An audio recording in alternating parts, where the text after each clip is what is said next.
Okay, thank you very much. And there's a lot more to come and some really good stuff. We now have a musical number by Russell and Sandy Brown. Are they ready? Good.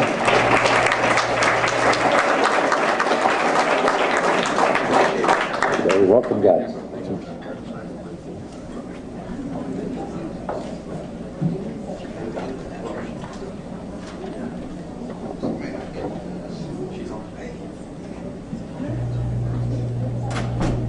I have my own special mic if they'll turn it on. Just for me.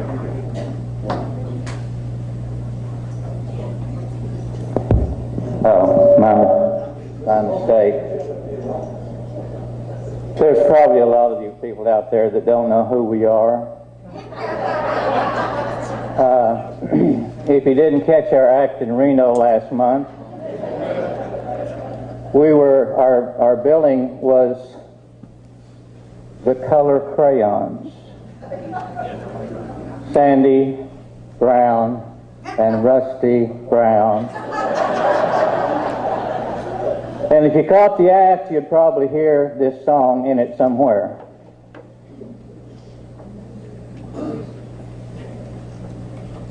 We're having some technical difficulties.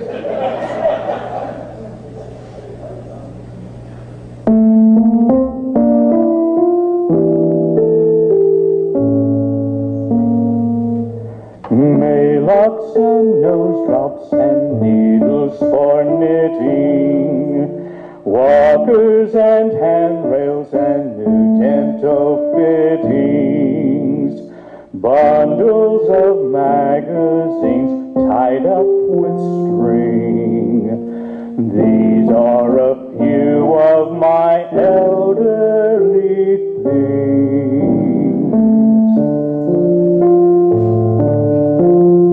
Cadillac and cataracts and hearing aids and glasses, Polydent and Fixodent and false teeth in glasses, pacemakers, golf carts, and porches with swings.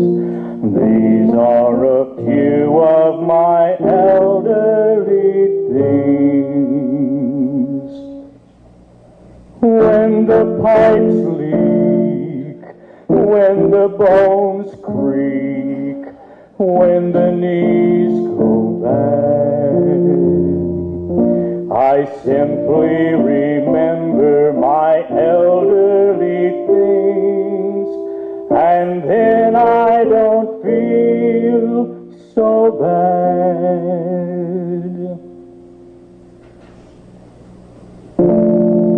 Hot tea and crumpets and corn pads for bunions, no spicy hot food or food cooked with onions, bathrobes and heat pads and hot meals they bring.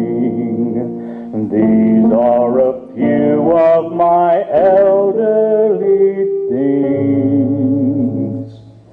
Back pains, confused brains, and no fear of sinning, thin bones and fractures, and hair that is thinning.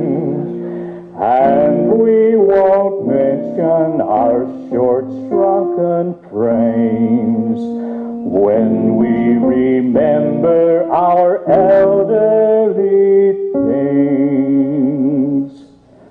When the joints ache, when the hips break, when the eyes grow dim, it's then I remember the great life I've had, and then I don't feel so bad.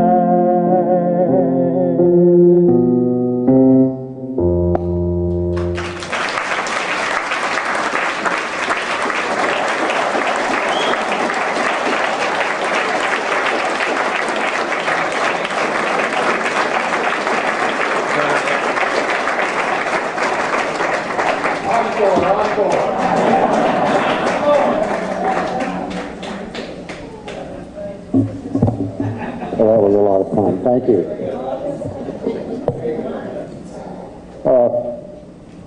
My next thing is the planning committee has been up here once, but at this point I would like to take a chance to thank them for this incredible reunion. It's absolutely amazing that a world class of Paris High School, I believe it was 88, someone said 90 graduates, could have a reunion like this. And I think, of course, with the help of Buck and all the money that all of us paid to get here and do this, actually, I don't think anybody paid any money to get in here. And again, the word Buck comes up. Anyway, it's been wonderful. It's incredible. And I think we have set a standard that other classes of any class, anywhere, is going to have a hard time topping. So for the planning commission.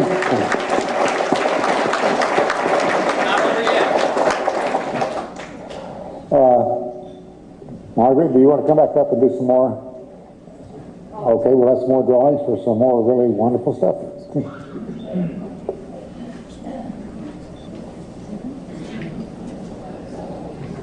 Okay, thank you very much, Margaret and Paula, again. And they'll be back already. Now we'd like to, you notice the memorials out there in the hallway for scholarships for some deceased, and at this time we'd like to have some people come up and tell you what's going on. Do it very briefly. And so first, if we could, Elaine Smith and Minden. Okay.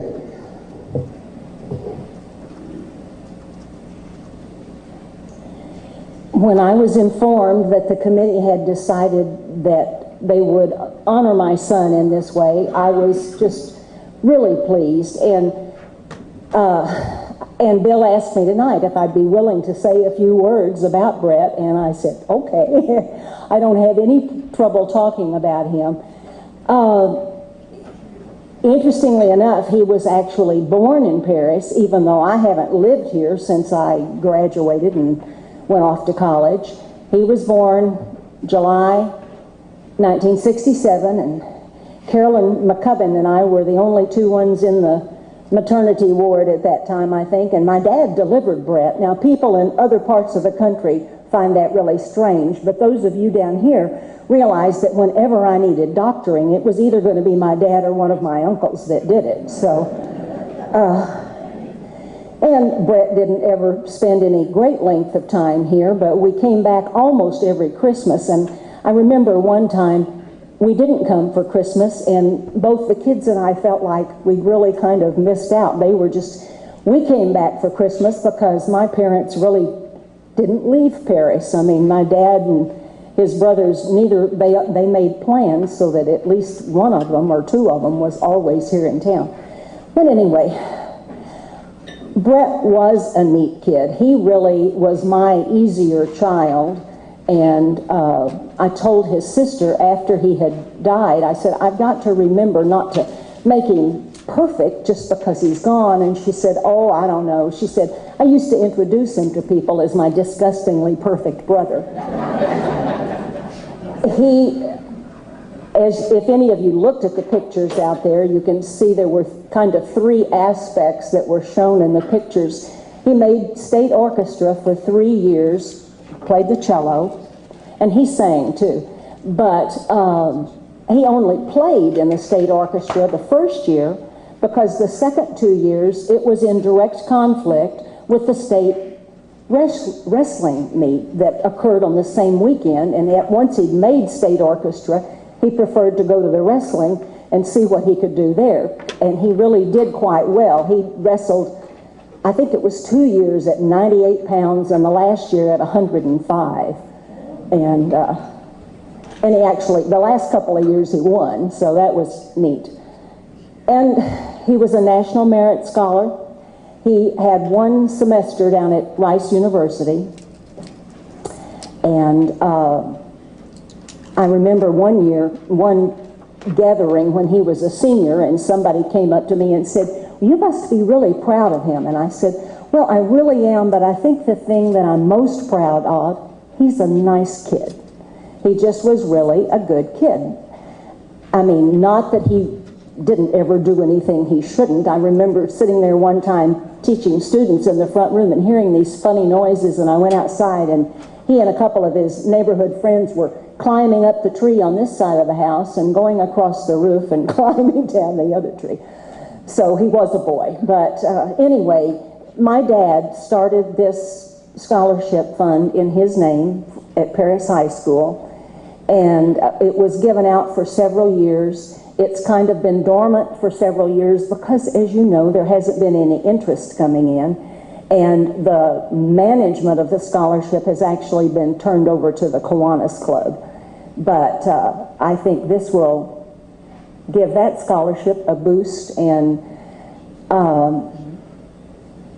as you all know, I'm sure it's getting harder and harder to send kids through college. So it's one of the things I was thinking about this evening was our pastor at church said to me after Brett died, and I guess for those of you who don't know, I mean, he died here also 4 days after Christmas in 1985. He and Lloyd Mitchell and two other boys whose names I actually have forgotten were out climbing, and two of them had climbed up to the top and were trying to tie a rope around a tree to dangle it down to the other guys so they could get up, and the boulder that they were on just went out from under them. And it was one of those, I said, you know, we were statistically in far greater danger while we were on our trip down here, but it's just one of those things. And after I got through that, I thought, nothing any worse than that's ever going to happen in my life.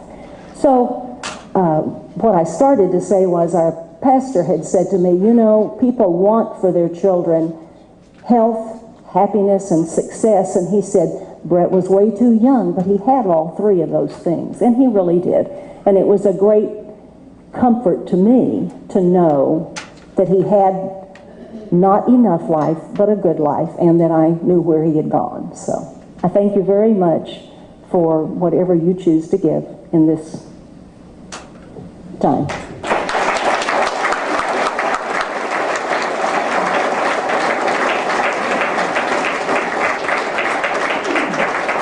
Thank you very much.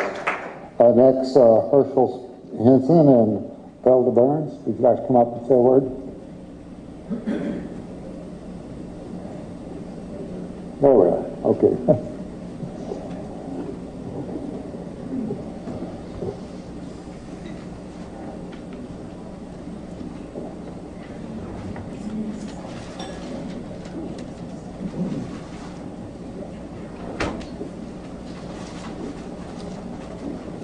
First, I'm going to say, my wife, Linda,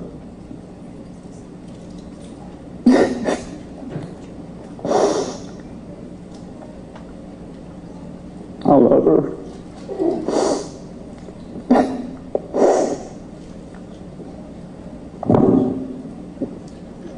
And Coach Holland, he would say I was a sissy, but I love all of you.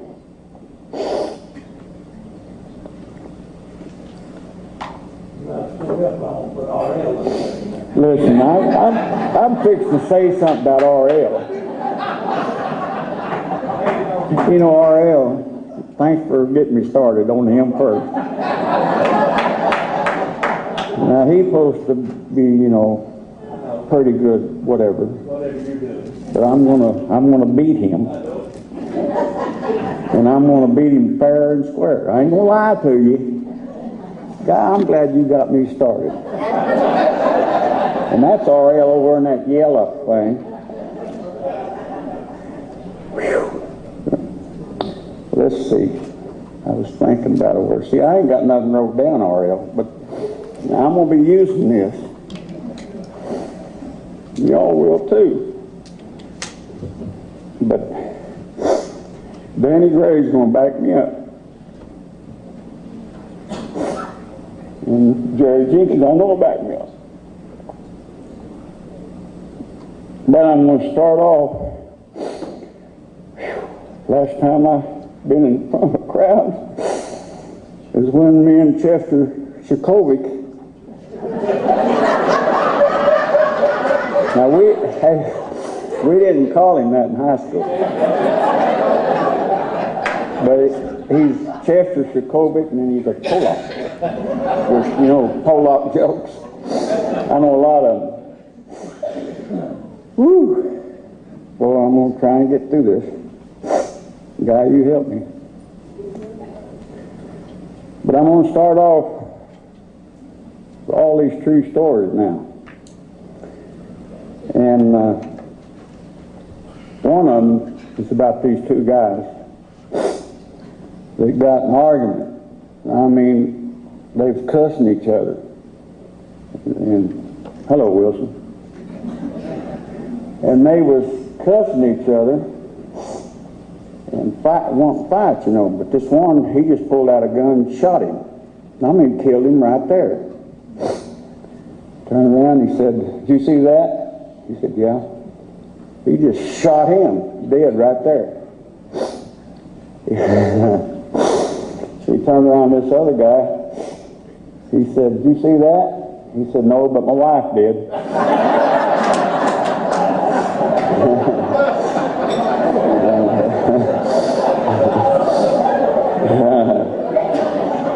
Oh, boy.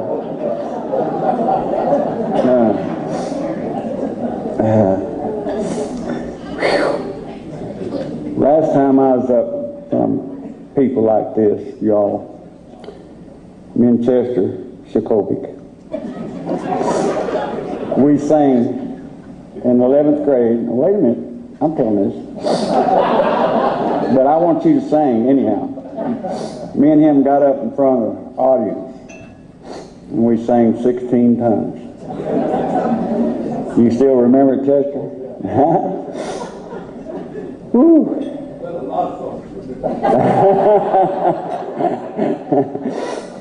Oh, Lord. Let's see. Oh, I got to tell you, I'm in rehab now for 100 days. And I got to be, you know,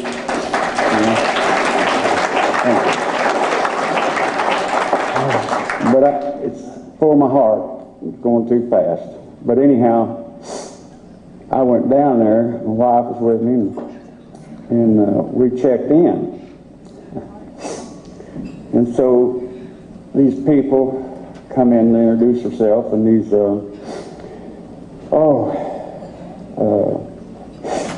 good gosh.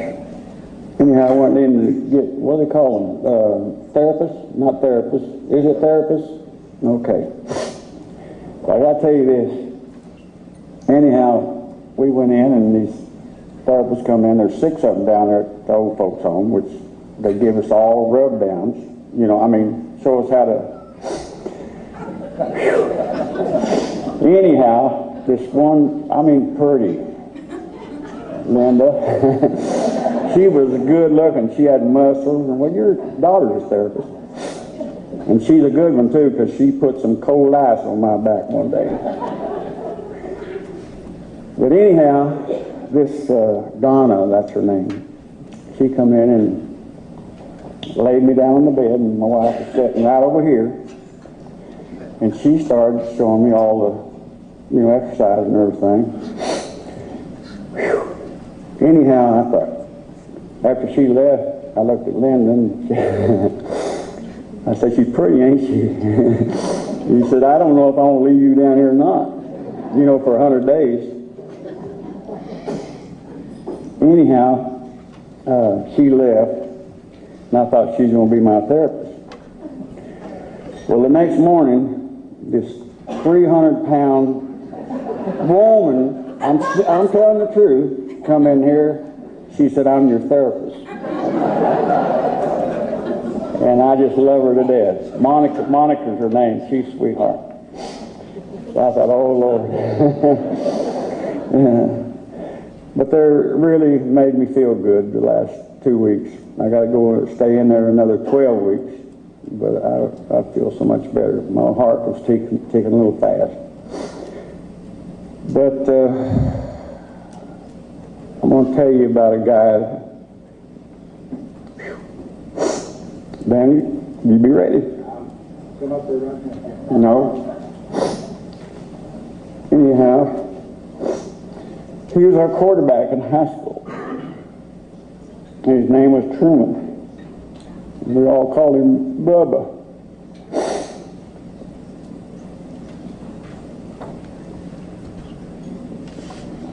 But anyhow, every time I go to Federal track meet or something, I always go by and see Bubba.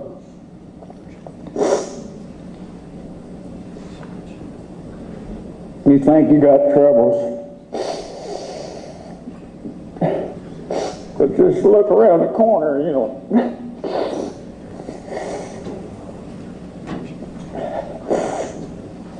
But anyhow, it was the Korean War.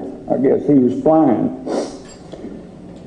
and they was taken off of an airplane carrier, you know, over in Korea, and it was rough waves. The waves, you know, going like that, and they was fixing to take off. He was a co-pilot, Bubba was, and they took off, but the ship come down and they hit a big wave. And Bubba told me, he said, Herschel, it was getting dark, you know, before he got out of the cockpit. But the pilot went down with the plane. So he's paralyzed from the waist down. And he had already had one daughter, but he could still have children. So he had another daughter.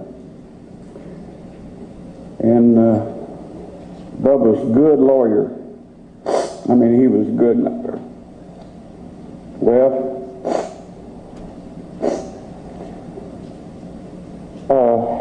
he was backing into an elevator. I think it was just a small one for his wheelchair. Well, there wasn't no elevator there. And he fell, I don't know how far. Anyhow, tore his back up. And he was paralyzed. And they sent him to Houston for a year. Which Stanley Burkhead and his wife went there just every day almost. And Stanley, he had a stroke. Burkhead, and he's one of the best tackles, I thought, in high school. And he went to Southern State. Jim Dombeck, one of my best friends, went too. And then Loco, we called him Loco. That was Larry McNeil. Who said that? There you go. See, Shelby knows all the stories too. I'm sorry about these sniffles. I got to be in by 11 o'clock. How long I got up here? Oh, I wish that nose wouldn't do that. But growing up, well, I ain't going to say that story. That's not so good. But Bubba, that's what I call him all the time. Every time I go to Federal, I go by to see him. And he's just not, he hadn't healed up on the back. And they didn't have the stuff. Your paralyzed skin and your good skin just don't, you know, go to bed together. And then he got down to some, well, he didn't have the money.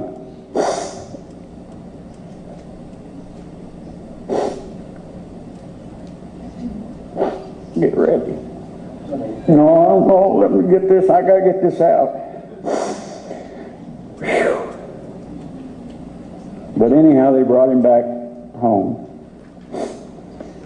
And with the two daughters and his wife, Lynn, which is a wonderful lady. Well, she had breast cancer. And, goodness. Took both her breasts off. And this is the way Bubba and Lynn are. She come in, I don't know why she said that, she prayed for me every night, she told. I guess it was, a good thing. But she said that I just couldn't believe it. But she come in there and she said she lost her hair,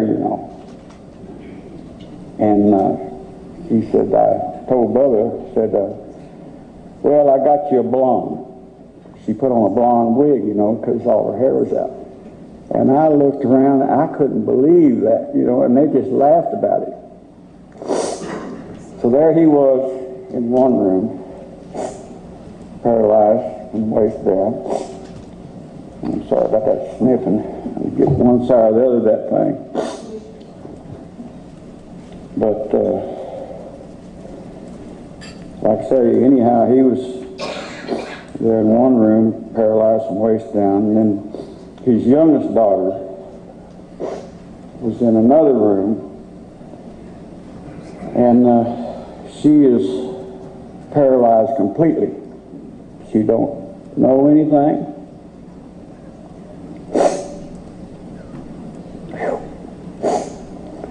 But I go in there and see her,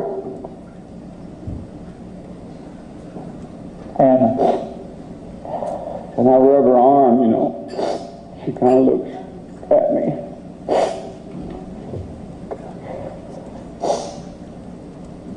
But she's so sweet.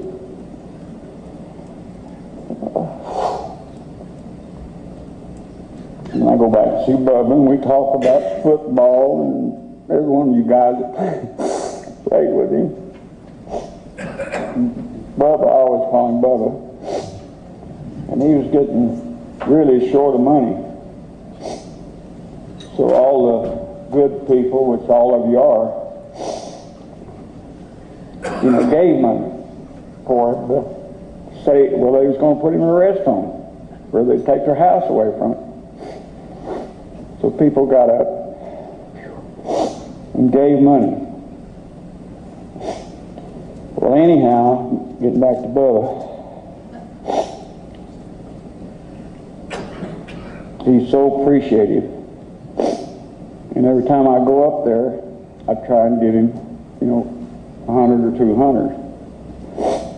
He said, Herschel, you don't have to do that. I said, Bubba,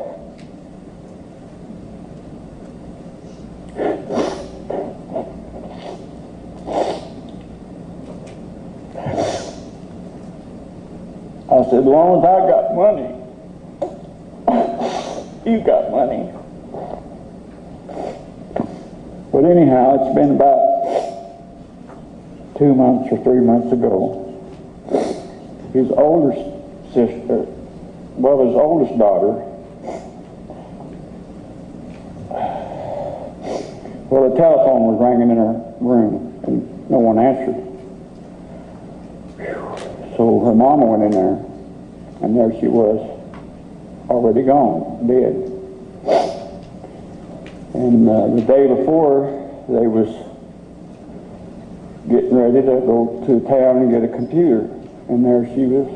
It was something to do, well, anyhow, she passed on. And Lynn, that's Bubba's wife, she's in the hospital now with she needs another kidney. But Bubba got out of bed, and that place that they're trying to cure back here is down to about a quarter. And he's told me, said, Herschel, I'm going back to work.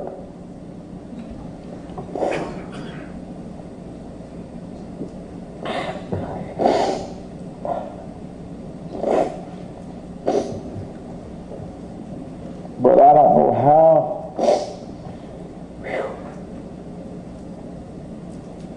a person with all his tragedy, like me and Danny was talking, how they go on. But me and Danny talked a lot about Bubba. Well, I called him Thursday, Bubba. I usually call him, every 2 or 3 weeks. And he was telling about his wife being in the hospital now. But, you know, you just think you've had hard things, but my gosh almighty, how can anybody live like that? We're We're gonna let Dan take over for us. They've got a fund set up. Let me help you here. They got a fund set up at the Bank of Fayetteville for Herman Smith. So any contributions, and they've had this going on for several years. And he's had a rough way to go. And I know that the dollar's stretched everywhere, everybody. But anyway, I want to tell you, this Bank of Fayetteville, and they just get all you got to do is just Bank of Fayetteville, Arkansas, and Herman Smith. We have a container out here for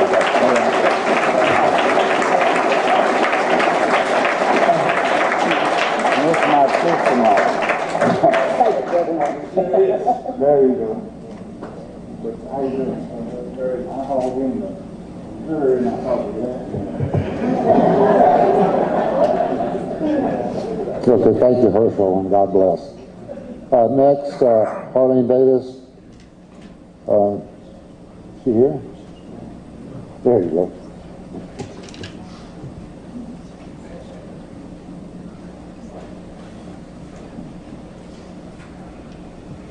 Well, I'm Harlene Davis, and I'm with the class of 58.